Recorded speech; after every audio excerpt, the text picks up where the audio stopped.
जिसकी पहुंच सब तक हो उसका विस्तार होना चाहिए और उसी के आसपास हमारा आंदोलन केंद्रित होना चाहिए। अब मैं निवेदन करता हूं हमारे भी राष्ट्रीय अध्यक्ष है भारती जी, और भारती जी जो देश में शिक्षा की स्थिति क्या है, school teacher federation of India शिक्षा को बचाने के लिए क्या कर रही है, एजेंडा क्या है, आगामी कार्यक्रम क्या रहेंगे school teacher federation of India के, उस पर बात रखेंगे। सम्मान के योग्य आज की इस विस्तृत कन्वेंशन की अध्यक्षता कर रहे हरियाणा विद्यालय अध्यापक संघ के राज्य अध्यक्ष प्रभु सिंह जी, मंच संचालन कर रहे महासचिव रामपाल शर्मा जी,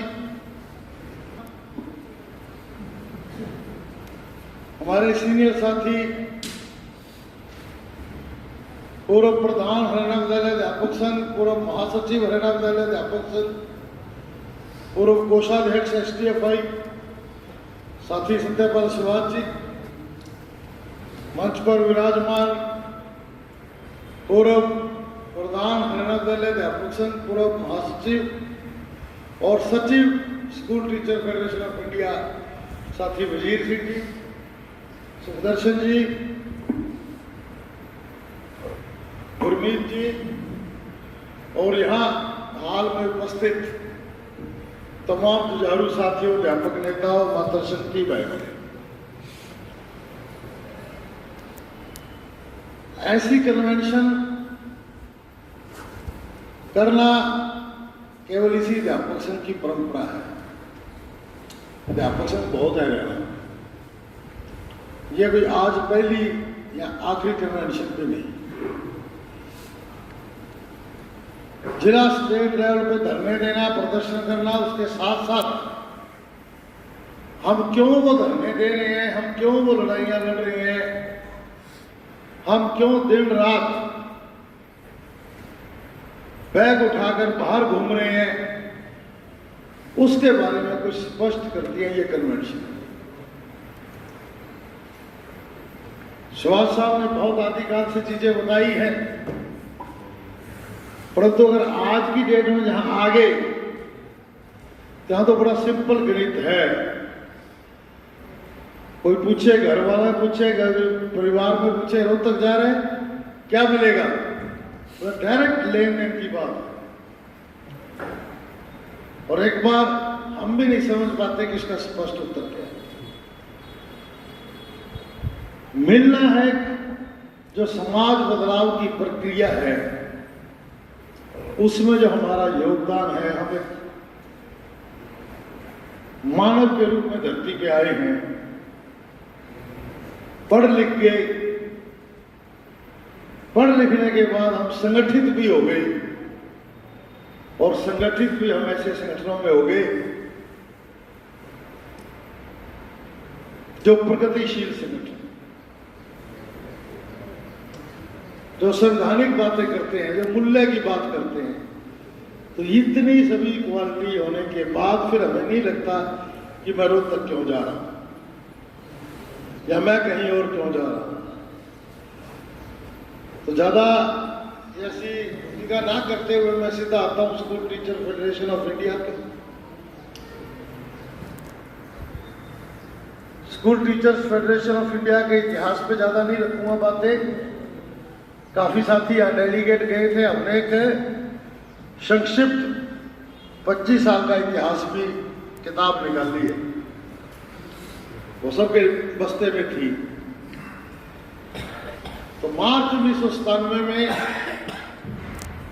पहली कन्वेंशन ऐसी चेन्नई में हुई थी 15-16 मार्च को। उसके बाद CCSTO का गठन, 3 साल की प्रक्रिया, बातचीत करते हुए 2000 में विधिवत STFI का गठन। तो एक तो मुझे फख्र है कि हरियाणा विद्यालय अध्यापक संघ, चाहे हरियाणा राजकीय अध्यापक संघ था उस समय, वो बिल्कुल शुरुआती दौर से नींव का पत्थर है इसमें। इतिहास की किताबों में लिखा है कि वो 96 की कन्वेंशन की तैयारियों में भी कि ऐसा कोई मोर्चा बनाया जाए स्कूली टीचर का हिंदुस्तान के स्तर पे जो संघर्षशील हो, प्रगतिशील हो। फेडरेशन संगठन तो उस टाइम भी थे, अब भी है, परंतु वो इस तरह की बातें नहीं करते थे, कोई मान मुद्दों की बात नहीं करते थे। तो उसकी जो विचार विमर्श है, सुभाष साहब हमारे बीच बैठे, वो उसमें दौर में भी शामिल रहे 93-94 में। उसके बाद CCSTO का बनना, CCSTO की पहली कमेटी में साथी बलवंत सिंह बुरा और सुभाष साहब थे, 7 आदमी हम यहाँ से गए थे। 2000 में STFI का बनना, साथी वजीर सिंह पहली बार केंद्रीय कमेटी में चुने गए थे सचिव के रूप में। तो कहने का मतलब बहुत शुरुआती दौर से हम इसके साथ हैं। और हिसार हमने एक सम्मेलन भी कराया, जो 9 सम्मेलन हुए हैं अभी तक, 4था सम्मेलन हमने हिसार में करवाया। और उस सम्मेलन में हरियाणा विद्यालय अध्यापक संघ की प्रतिष्ठा और बढ़ी। जब लोगों ने नजदीक से आके देखा आपको, उनको पता लगा ये कैसा संगठन। ज्यादातर साउथ में हमारी ताकत है और ऐसा माना जाता है, जैसे हम कह देते हैं कि साउथ में डेडिकेटेड पीपल हैं, अनुशासन है, तो एक जनरल भावना होती है कि हरियाणा में ऐसे डेडिकेटेड नहीं है। तो अभी उनके मुकाबले में तो नहीं है, पर फिर भी हमने जो सम्मेलन किया है उसमें हमने अपनी एक ताकत दिखाई। और पहली बार फिर 2009 हिसार के सम्मेलन में साथी सतपाल शिवाच को कोषाध्यक्ष चुना गया। पहले सचिव के पद में थे, हम कोषाध्यक्ष के पद में है 2009। तो श्रृंखला बढ़ रही आगे तक। STFI जो राष्ट्रीय जितनी भी सुभाष साहब ने बातें की, मैं कोई रिपीट ना करते हुए, वो हालात, वो परिस्थितियां इन्होंने रखी हैं। तो ये महसूस किया गया कि हिंदुस्तान के स्तर के ऊपर भी कोई ऐसा ढांचा हो, कोई संगठन, एक स्टेट में एक यूनियन ऐसा लड़ाई संघर्ष नहीं कर सकती कामयाबी के साथ। वैसे भी शिक्षा जो है समवर्ती सूची का हिस्सा है। समवर्ती का मतलब कुछ फैसले राज्य सरकार करती है और कुछ फैसले केंद्र सरकार करती है। और परंतु अब तो मोदी सरकार आने के बाद बिना कोई संविधान संशोधन हुए लगता ही नहीं ये समवर्ती सूची का विषय है। अब तो ये केंद्रीय विषय बन गया सीधा, सारे फैसले वही हो रहे हैं। तो ऐसे में केंद्रीय विषय बनने के बाद या समवर्ती में भी होने के बाद एक राष्ट्रीय स्तर पर संगठन की आवश्यकता थी, वो STFI। और STFI की ताकत यूथ फेडरेशन है दोस्तों। ना तो STFI की डायरेक्ट कोई मेंबरशिप करते पूरे देश में कहीं, ना ही कोई 2 रुपए इकट्ठे करते कहीं फंड के। हमारी ताकत, STFI की ताकत, जो 25 यूनियनें संबंधित हैं वो है। कल कोई और यूनियन आ जाए, अच्छी बात है, वो ताकत बढ़ाएगी। बोला हम टोटल मेंबरशिप देखते हैं कि सभी 25 यूनियनों की कितनी है, क्या की, वो जो मेंबरशिप है वो STFI की मेंबरशिप। तो इसलिए बहुत सारे आंदोलन STM विचार विमर्श करता है केंद्रीय स्तर के ऊपर, परंतु बहुत सारे आंदोलन हम नीचे ग्राउंड लेवल पे लड़ते हैं। हर एक मांग को लेकर बार बार दिल्ली नहीं जाया जाता। और आपको ज्यादा मुश्किल ना लगता हो, दिल्ली नजदीक पड़ी है, यहां से तो बिल्कुल नजदीक है, परंतु दक्षिण से जब कॉर्नर से आएंगे लोग, उनके लिए दिल्ली बहुत दूर है। और एक कड़वी सच्चाई यह है कि पिछले 3 साल में जो प्रोग्राम हुए दिल्ली में, हरियाणा विद्यालय अध्यापक संघ की हाजिरी बहुत कमजोर रही है दिल्ली में भी। जबकि तमिलनाडु, केरला, तमिलनाडु पर्टिकुलरली मैं कह सकता हूँ, आंध्रा कह सकता हूँ, जो हम कोटा उनको देते थे उससे 2-2, 3-3 गुना कोटा लेकर आते थे। हरियाणा अपना कोटा भी पूरा नहीं कर पाता था। तो हमारी ये ताकत बनती है इकट्ठे होकर, इसलिए ज्यादा प्रोग्राम हम ब्लॉक जिला स्तर पर देते हैं अपना मांग पत्र। कई बार संबंधित सरकारों को, अधिकारियों को देते हैं मांग पत्र, और कई बार एक राष्ट्रपति, प्रधानमंत्री तक को हम संबोधित कर देते हैं, प्रशासन के थ्रू भेजते हैं। वो मांग पत्र कितने पढ़े जाएंगे, नहीं पढ़े जाएंगे, वो अलग है। कभी वो ताकत बनेगी तो वो पढ़े भी जाएंगे, परंतु फिलहाल ऐसे मांग पत्रों को देने का मतलब है कि जो हमारे मेंबर हैं, जिसका भी बार बार जिक्र हो रहा है, 35,000 मेंबर, या जो मेंबर नहीं है पर स्कूलों में है, ऐसा नहीं है हमारा प्रेस नोट लग गया तो जो हमारा मेंबर है वो दूसरा नहीं पढ़ेगा। हो सकता है कई बार मेंबर तो ना भी पढ़े, दूसरे ज्यादा पढ़ ले। तो जो हमारे आसपास के टीचर हैं जिसमें काम कर रहे हैं, उनको ये बताना होता है कि इन मुद्दों पे हम संघर्ष करें। सरकार से किस दिन क्या बात होगी, पूरी होगी, कैसे होगी, वो बात की बात। तो अभी लास्ट में 8 से 10 अगस्त 2025 कलकत्ता के अंदर 9वां राष्ट्रीय सम्मेलन हुआ दोस्तों। हरियाणा से भी 33 डेलीगेट गए थे, यहाँ आप में काफी बैठे हो। और जैसा कि हमेशा होता है, ये परंपराएं तो बराबर है कि पहले दिन उद्घाटन भाषण होता है और लोग भी आते हैं, बीच बीच में सेमिनार होते हैं, रिपोर्ट भी प्रस्तुत की जाती है 3 साल की।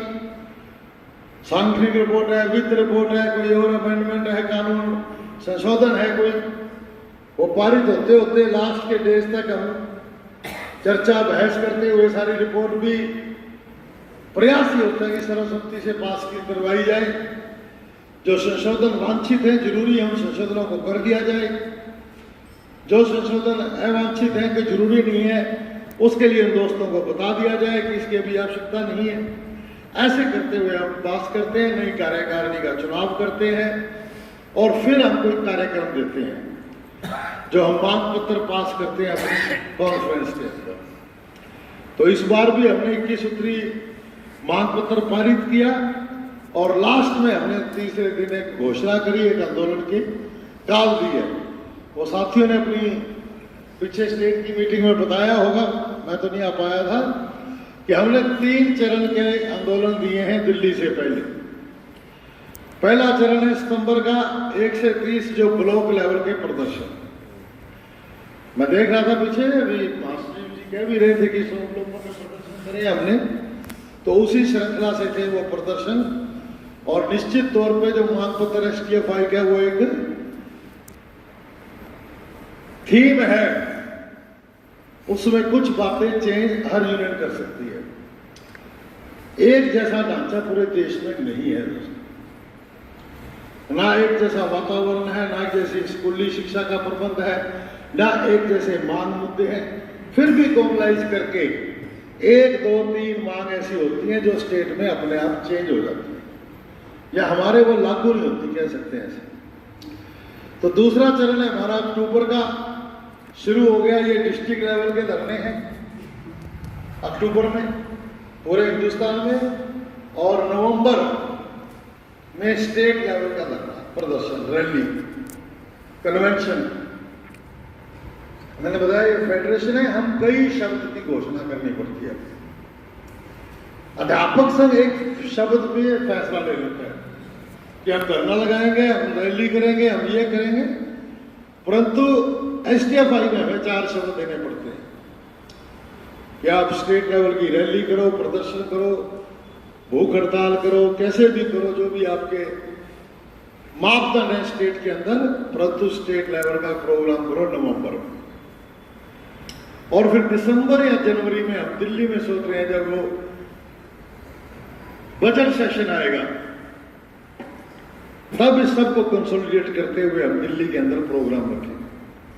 वो डेट बाद में देंगे। इसमें हमने 21 सूत्री मांग पत्र दिया वहां पे, परंतु अचानक एक मुद्दा और आ गया बीच में।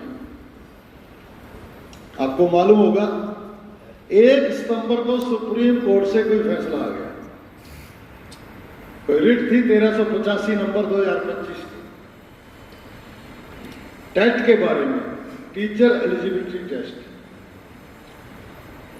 और कोई ऐसी आशा नहीं थी, उम्मीद नहीं थी देश में वो कुछ मुद्दों पे था, जो कोर्ट केस वगैरह था सुप्रीम कोर्ट में, पर दो जजों की खंडपीठ ने एक फैसला दे दिया कि 2000 से पहले जो टीचर लगे हुए 2010 में कंपलसरी हुआ था टेट एनसीटी द्वारा, आरटीए जो है राइट टू एजुकेशन, उसी का पार्ट था जो 2010 में आया निकल के। परंतु हरियाणा में तो 2008 में लागू कर दिया था पहले। हम विरोध करते थे भी ये कहां से शुरू कर दिया आपने, इतनी जल्दी ही 2009 में राइट टू एजुकेशन में आ गया और 2010 में ये इंडिया लेवल पे पास हो गया, बल्कि सरकार के पास एक सिंबल मिल गया कि आप तो हमें कहते थे लोगों, ये तो पूरे देश ने मान लिया, जरूरी है। तो टेट की परिभाषा और टेट की क्या है उसमें थोड़ा सा विरोध था हमारा। हम ये चाहते थे कि जब एडमिशन होता है जेबीटी और बीएड में, उसके लिए टेट लिया जाए। टेट का मतलब कोई ऐसा परीक्षा जिसका इंटरेस्ट है शिक्षा विभाग में आने का, उसी को दाखिला दिया जाए बीएड और जेबीटी में, और सरकारी करवाया जाए सारा, प्राइवेट संस्थाएं ना हो, नॉन अटेंडिंग ना हो। तो हम पहले से कह रहे थे कि ये टेट जो है ये दाखिले से पहले किया जाए। बहुत से हैं डॉक्टर वगैरह बनते हैं तो नीट वगैरह टेस्ट पहले ही होते हैं, इनके दाखिला हो गया तो डॉक्टर बन के आएंगे। एमबीबीएस करने के बाद तो टेस्ट नहीं होता, इंजीनियरिंग करने के बाद टेस्ट नहीं होता, ये पहले टेस्ट होते हैं, उनमें मेरिट के आधार पर दाखिले होते हैं। तो ऐसा ही शिक्षा विभाग के अंदर में भी पहले टेस्ट होना चाहिए और सरकार करवाए, ये हमारी समझ थी और आज भी है। परंतु सरकार ने लागू कर दिया 8वें 10वें, एनसीटी ने लागू कर दिया देश में, और अभी 1 सितंबर को यह फैसला आ गया कि 2010 से पहले जो लगे हुए और जिन्होंने टेट नहीं किया उनको टेट करना पड़ेगा, वरना 2 साल के बाद उनको रिलीव कर दिया जाएगा, रिटायर कर दिया जाएगा। एक छूट दी इसमें, जिसके 5 साल रह गए रिटायरमेंट के, उसको छूट है 1 सितंबर 2025 से लेकर 31 अगस्त 2030 बनती है, क्या बनता है कि जो 5 साल में रिटायर होना है 2030 तक, उनको तो जरूरी नहीं है टेट करना। परंतु अगर अगस्त 30 के बाद नौकरी करनी है तो 2 साल में ही करना पड़ेगा, हटा दिया जाएगा 28-29 में ही, अगर 25 में नहीं। तो ऐसा फैसला आने के बाद एकदम हड़कंप बच गए। लाखों की संख्या टीचर्स की ऐसी देश के अंदर, और ये फैसला सुप्रीम कोर्ट ने क्यों दिया, कैसे दिया, मैं डिटेल में नहीं जाऊंगा। आज हमें सारा पता है सिस्टम कि वर्तमान सत्ता कहां से क्या फैसला दिलवाना चाहती है।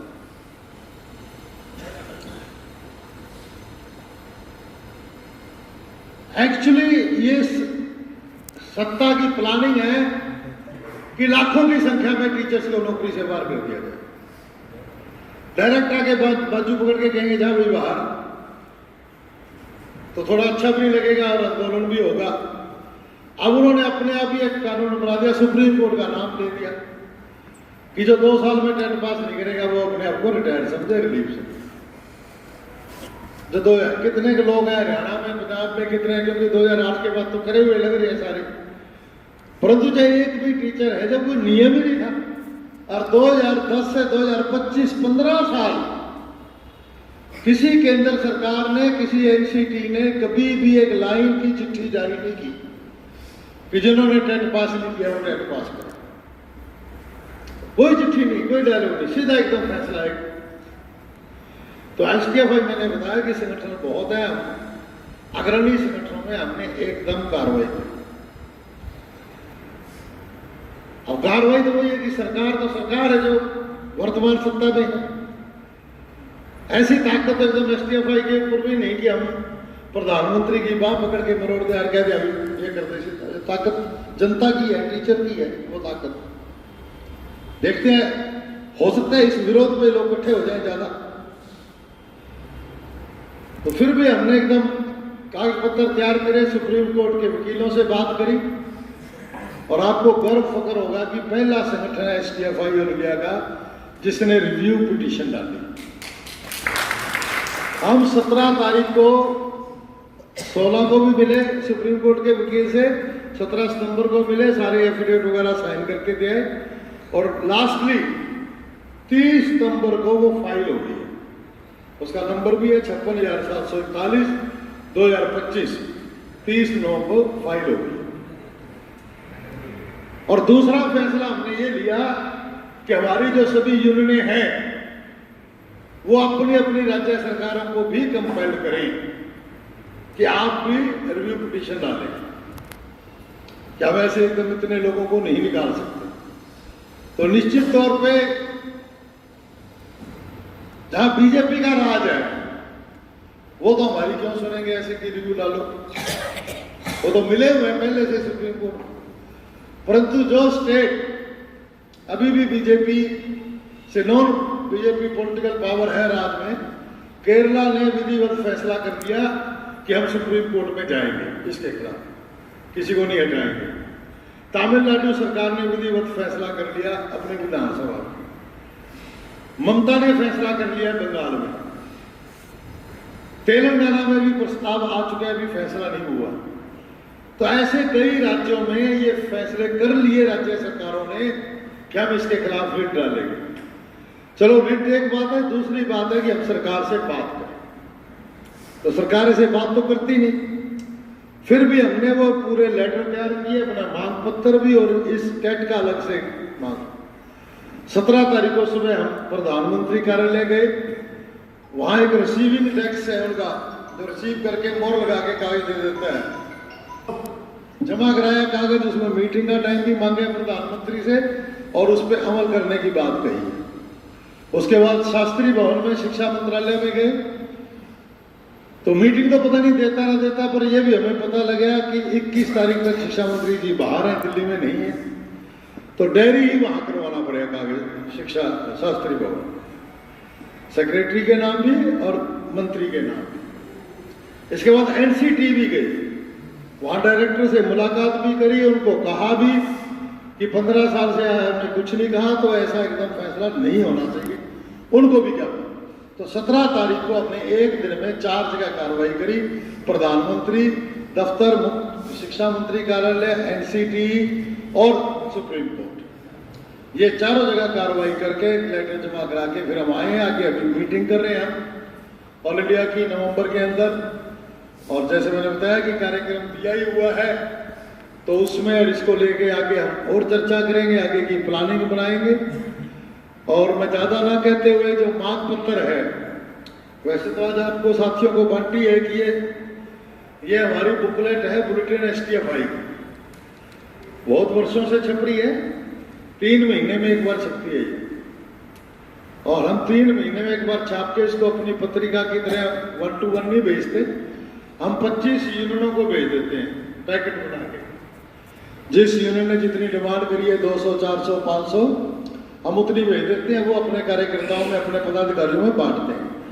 तो इस कॉन्फ्रेंस के बाद ये पहली बुलेटिन है, 30 सितंबर तक की है ये, और इसमें लास्ट पेज जो है पूरा डिमांड चार्टर भी दिया हुआ है, प्रोग्राम भी दिए हुए लास्ट पेज के ऊपर, क्या क्या हमारे एक्शन है और क्या ये डिमांड चार्टर है, पूरा सिस्टम इसमें दिया है। डिमांड चार्टर वो चाहे हरियाणा का हो चाहे STFI का हो, कोई ज्यादा फर्क नहीं होता। मैंने बताया कि एक जैसे विचारधारा के लोग इकट्ठे हैं, वो हरियाणा के हो सकते हैं, वो पंजाब के हो सकते हैं, वो कहीं और कुछ नहीं। तो वो जो समस्याएं हम चाहते हैं कि शिक्षा, जो विश्वास आप बोल कर गए, कि वो शिक्षा सब तक पहुंचे, गरीब से गरीब, अमीर से अमीर, सब तक शिक्षा पहुंचे। और हमारी तो ये कोशिश है कि ये गवर्नमेंट फंडेड शिक्षा हो। हम बार बार ये लिखते हैं गवर्नमेंट फंडेड, सरकार इसके लिए पैसे। तो जो पहली ही NDP के खिलाफ हम लड़ रहे हैं 2020, जिसके 3 शब्द शिवास साहब ने बताए, centralisation, commercialisation, communalisation. Centralisation, commercialisation पहले भी चलता रहा है, थोड़ा बहुत कहीं ना कहीं चलता रहा, परंतु कॉम्युनलाइजेशन का जो शिक्षा के अंदर आया, ये पहली बार आ रहा है। सांप्रदायिकरण शिक्षा, पाठ्यक्रम के पाठ्यक्रम बदले जा रहे हैं। जो सही चीजें थी इतिहास की, प्रगतिशील सोच थी, भारत का संविधान, उसके पिलर, बराबरी का, समता का, धर्मनिरपेक्षता का, उन सबको निकाल दिया गया। मतलब बड़े गजब की बात है कि पूरा मुगल इतिहास हिस्ट्री से निकाल। अगर मुगल ही नहीं होंगे तो हिंदू राजाओं को उस दौर में लड़ाओगे कैसे 300 साल में? उनकी गाथा कैसे गाओगे? इतिहास तो इतिहास है जो हो चुका। इसी प्रकार जो वैज्ञानिक दृष्टिकोण है उसको खत्म किया जा रहा है। प्रधानमंत्री तो भाषण देता है खुद, और मंत्री भी अभी पीछे देखा था, अनुराग ठाकर, ऊपर आदमी कौन गया पहले सबसे, बच्चों ने सही नाम ले दिया, ना ना हनुमान गया था। अपने बच्चे अमेरिका में पढ़ रहे हैं अनुराग ठाकर के, वो सारी शिक्षा ले रहे हैं, और यहां के बच्चों को कह रहे हैं कि अंतरिक्ष में पहले हनुमान गया था, पहला जब। मतलब समझ नहीं आ रही है क्या कुछ करना चाह रहे थे। उस एनईपी का हम विरोध करते हैं शुरू से। आज भी हमारी पहली डिमांड यही है कि एनईपी को रिवील किया जाए और सही पाठ्यक्रम, सही शिक्षा पद्धति का लाए। दूसरी मांग इसमें है डिसेंट्रलाइजेशन ऑफ एजुकेशन। मैंने बताया कि हमारा जो शिक्षा तंत्र है वो भी समवर्ती सूची में है, परंतु उन्होंने बिना किसी कानून को बदले केंद्रीयकरण कर दिया। जो हमारे राज्य सरकारें हैं, एक फेडरल सिस्टम है हमारा, संघीय ढांचा है हमारा देश का। राज्य के अंदर अलग सरकार है, केंद्र की सरकार अलग है, अलग अलग शक्तियां भी हैं, कुछ साझी भी हैं। नागरिकता हमारी इकट्ठी है, एक इंडियन नागरिकता है, इनकम टैक्स इकट्ठा है, मिलिट्री इकट्ठी है, परंतु कुछ राज्य की पावर है, तो शिक्षा की पावर को खत्म किया जाए। तो हम कह रहे हैं उस ढांचे को बचाया रखा जाए, डिसेंट्रलाइजेशन करा जाए। तीसरी प्रमुख मांग हमारी पुरानी पेंशन से है कि जो हमारा थर्ड बेनिफिट है, आजादी से पहले से हम ले रहे हैं, जिसके लिए कोई कटौती नहीं होती, तनख्वाह पूरी लेंगे, काम करेंगे और पेंशन सरकार देगी बाद में, वो डिमांड चली रही है। तो तीसरे नंबर पर वो है एजुकेशन का बजट। हम आज की बात नहीं कर रहे, कोठारी कमीशन के टाइम की बात कर रहे हैं, पहली पंचवर्षीय योजनाओं के टाइम की बात कर रहे हैं। तब भी कहा गया था कि 6% जीडीपी का 6% शिक्षा पे खर्च किया जाए। आज अमृत काल आ गया, 75 साल हो गए, उस वायदे को पूरा नहीं किया। जब बजट ही नहीं होगा तो कैसे शिक्षा का ढांचा, स्कूल कैसे खुलेंगे, कैसे ट्रांसपोर्ट के साधन मिलेंगे? तो बजट की डिमांड है। आगे जो आज हरियाणा में भी देख रहे हैं, बहुत सारी जगह देख रहे हैं एनईपी का प्रभाव। नए नए शब्द आ गए, पहले क्लोजर होता था, स्कूल बंद कर दिया, मर्जर। और ये केवल हरियाणा की बात नहीं है, एनईपी के तहत सभी जगह हजारों की संख्या में स्कूल, चाहे तेलंगाना हो चाहे कहीं हो, केरला को छोड़ के और जगह को छोड़ के, कभी बाकी सारी जगह ये स्कूल ऐसी बंद। वो डिमांड है, इसको रोका जाए। और आगे जो टीचर्स की बात है, विश्वास सब जो बता रहे थे, बच्चा टीचर अच्छी शिक्षा, टीपीआर, टीचर पीपल रेशो, कि एक टीचर को कितने बच्चे दिए जाएं। प्री प्राइमरी में हम कहते हैं टीचर के पास 10 बच्चे हो, प्राइमरी में 20 हो, मिडिल में 30 हो, उसके ऊपर 35 बच्चों पे एक टीचर क्लास है। तो अगर इन बच्चों संख्या के अनुसार टीचर्स के पद समीकृत होंगे तो निश्चित तौर पे गुणवत्तापूर्ण शिक्षा दी जा सकेगी। तो ये भी हमारी डिमांड है। आगे रेगुलेशन ऑफ सर्विस, कितने तरह के ढांचे इन्होंने शुरू कर दिए। 2005 में गेस्ट टीचर का आया था, हरियाणा की बात करें, इस हरियाणा विद्यालय अध्यापन के पुराने मांग पत्र खाली, हमने उस दिन विरोध किया था कि आप स्थायी भर्ती करो, पूरे वेतनमान में भर्ती करो। जब शिक्षा मंत्री ने कहा, सरकार ने कहा भी हमें एक बार रिजल्ट लेना है, क्लास खाली इतनी जल्दी प्रक्रिया नहीं हो सकती। तो हमने कहा था ये 2-4 महीने का काम है, उसके लिए लगा लो, पर ये स्थायी। आपको याद होगा पंजाब यूनिवर्सिटी चंडीगढ़ में एप्लीकेशन इकट्ठी भी करी थी उस दौर, और बाद में बातें सारी फीकी पड़ी। और जो झगड़े होने लगे स्कूलों में, गांवों में, कि गांव की मेरिट बनेगी। अगर मेरा सरपंच का बच्चा साइंस मास्टर लग सकता है किसी गांव में, और उस स्कूल में साइंस मास्टर बैठे हैं रेगुलर, उसको कहने लगे सरपंच गांव वाले तू जा यहां से, नहीं जाता तो मार पिटाई तक होने लगी थी। याद हो 2007 की बात है। स्कूलों में मार मार के रेगुलर टीचर को निकाला जाने लगा। गेस्ट इज द बेस्ट, हमने उनको कहा था कि ये नारा गलत है, सभी बेस्ट हैं, काम करना चाहिए। तब जाके सरकार ने 2007 में ये स्कीम तो वापस ले ली, परंतु गेस्ट टीचर आज भी चल रहे हैं। 5 में आई थी स्कीम, बल्कि 6 में मानो जनवरी में आई, 7 में वापस ले ली, परंतु आज भी वो गेस्ट टीचर है। उसके बाद तो कई चीजें आ गई, कभी HKRN आ गया, कभी कुछ आ गया। तो हम ये कह रहे हैं कि सबको रेगुलर किया जाए, पूरे वेतन मान दिए जाएं। इसके बाद मिड डे मील की बात है कि खुद NEP में भी लिखा हुआ ये बात। और जिस देश में 80 करोड़ लोगों को 5 किलो अनाज देना पड़ता है सरकार को, ये बार बार प्रधानमंत्री कहते हैं अपनी पीठ थपथपाते, उन्हीं 80 करोड़ लोगों के बच्चे स्कूलों में हमारे पास, ऊपरले लोगों को तो है ही नहीं। तो उन बच्चों को नाश्ता भी दिया जाए। आपके अपने अनुभव होंगे, हरियाणा तो वो है जो खाता पीता कहते हैं दूध दही।